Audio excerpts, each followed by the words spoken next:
नमस्कार मंडळी, हे आहे राघोजी महाराजांचं मंदिर दाभडी येथील मंगरुळपीर तालुक्यात वाशिम जिल्ह्यात एक सुशोभित आणि नामांकित मंदिर आहे।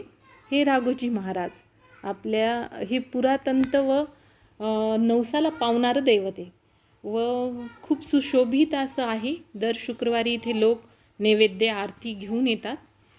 तुम्ही आल्यावर पाहासाल इथलं खूपच सुंदर मंदिर आहे, पाहण्यासारखं आहे। इथली मंदिराची प्रतिमा व कलाकृती खूप सुशोभित आहे। असं मन इतकं छान वाटतं ना इथं आल्यावर, आणि शांत वाटतं। कोणी पण इथे आपले नवस बोलायला येते व नवस पूर्ण होते। हे देव लवकरात लवकर पावणारा आहे। आपण इथं दर शुक्रवारी सकून पाहायला येतात लोक। ही उजवीकडे फिरला तर होकार असतो, डावीकडे फिरला तर नकार असतो याचा। ही तुम्ही इथं या शुक्रवारी, तुम्हाला जर नवस पाहायचा असेल तर, आणि मला कमेंट्स बॉक्समध्ये सांगा, तुम्हाला मी सांगेल कोणीकडे यायचं।